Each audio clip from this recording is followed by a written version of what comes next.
उपस्थित सभी प्रेमी सज्जनों, भगवती माताओं, प्यारी बहनों एवं भाइयों,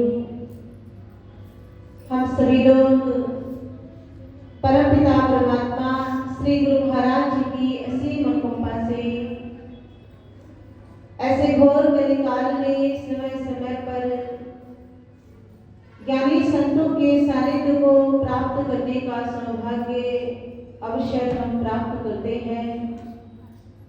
सत्संग की पवित्र गंगा में गोता लगाने का अवसर हम सभी जीवन में प्राप्त करते हैं और ऐसे अवसर से वही मनुष्य लाभ उठाते हैं, उन्हीं का जीवन श्रेष्ठ होता है, महान बनता है। जो एकाग्रचित होकर संतों की वाणी को श्रवण करते हैं और सुनकर उसे अपने जीवन में धारण करते हैं।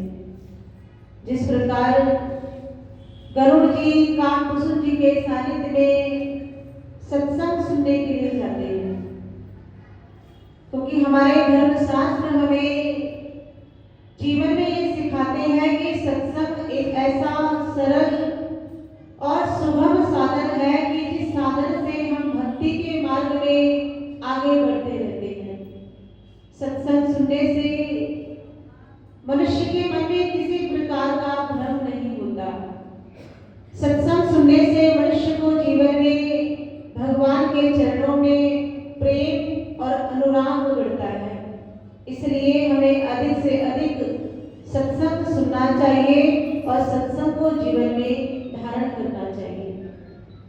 गरुड़ जी ने जब कामकुसुम जी के सत्संग को सुना तो गरुड़ जी की शंका का समाधान हो जाता है। गरुड़ जी को जो शंका हो गई थी भगवान की लीला देखकर, उस शंका से उन्हें समाधान मिल जाता है, वो बच जाते हैं, मुक्त हो जाते हैं। तब गरुड़ जी कामकुसुम जी से पूछते हैं, बड़े दुख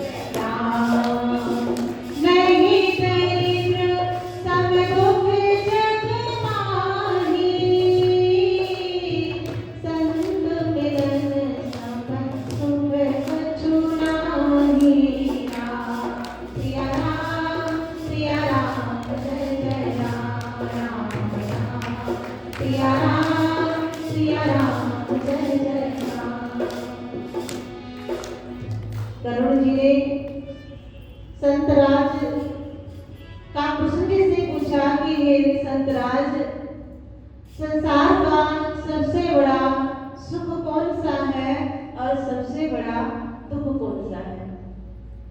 तब गरुड़ जी की बात सुनकर कामकुसुम जी क्या कहते हैं कि नहीं, दरिद्र सम दुख जग माही और संत मिलन सम सुख कछु नहीं।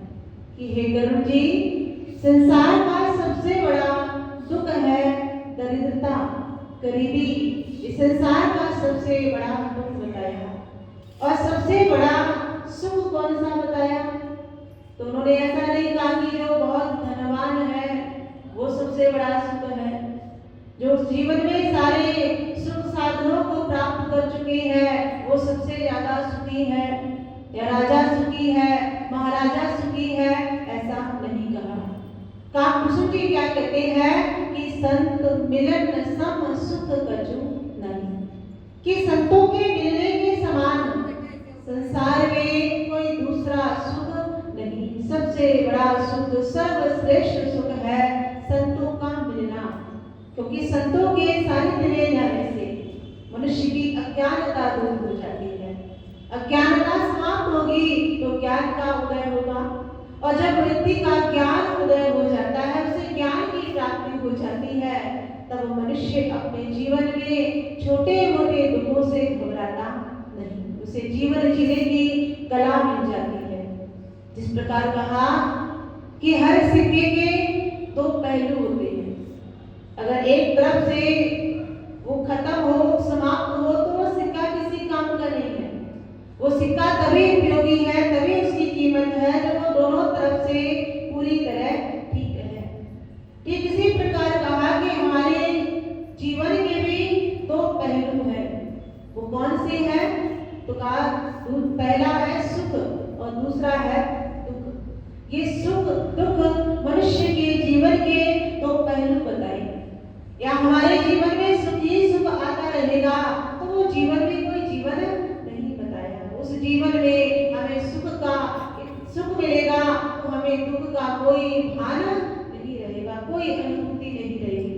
अगर जीवन में दुख ही दुख आता रहेगा, सुख नहीं होगा, तो वो जीवन भी कोई काम का नहीं। तो का इस जीवन में कभी सुख आता है तो कभी दुख आता है।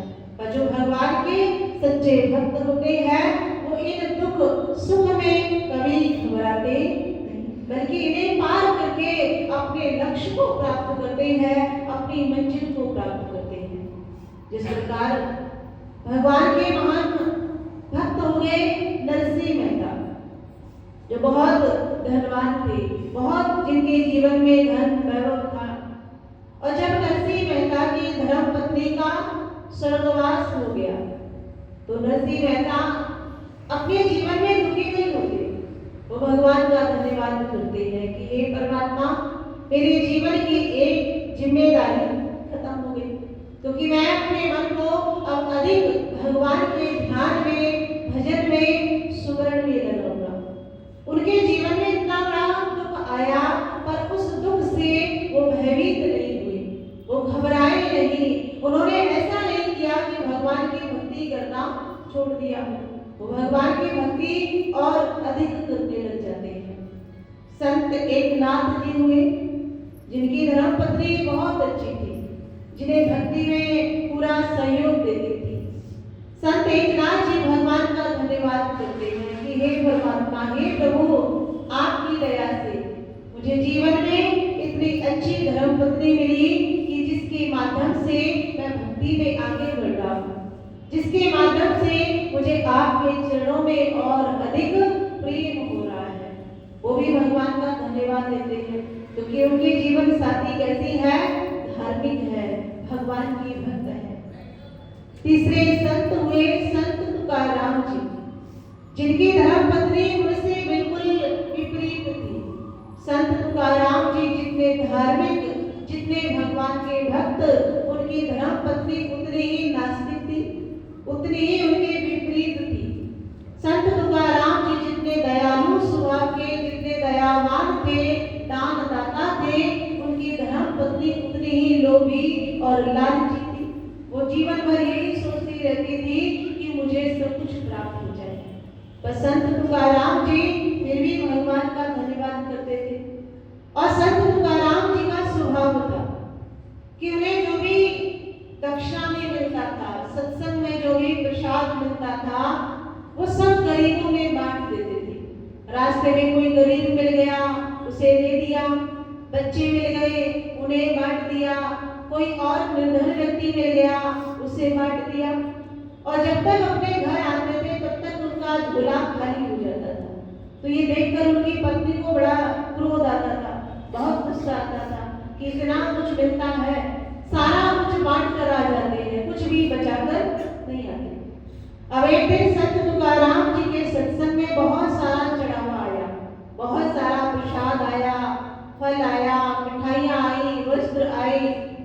अब कुछ लोगों ने उनकी धर्मपत्नी को जाकर ये संदेश दे दिया कि आप तो संत तुकाराम जी बहुत सारा सामान लेकर आएंगे, क्योंकि आज उनके सत्संग में बहुत सारा चढ़ावा आया है, बहुत सारा प्रसाद आया है। अब उनकी जो धर्मपत्नी थी वो बड़ी खुश हो जाती है कि आप तो बहुत सारा सामान आया है, तो आधा तो आ ही जाएगा घर में। पर संत तुकाराम जी का तो वही सरल स्वभाव था कि रास्ते में जो भी मिलता था उसे बांटते हुए आते थे। बच्चे मिले तो उन्हें प्रसाद बांट दिया, गरीब मिला उसे बांट दिया। और जब तक वो अपने घर पर लौट कर आए तब तक उनके हाथ में केवल एक गन्ना बचा था, कुछ भी नहीं बचा, सारा बांट कर आ गए। केवल एक गन्ना बचा। अब जैसे उनकी धर्म पत्नी ने देखा, वो तो इंतजार कर रही थी कि बहुत सारा सामान लेकर आएंगे, और जैसे उनकी धर्म पत्नी ने देखा तो उसे बड़ा गुस्सा आया, और वो गुस्से में क्या करती है, संत तुकाराम जी के हाथ से गन्ना छीन कर उनके सर पर जोर से मारा।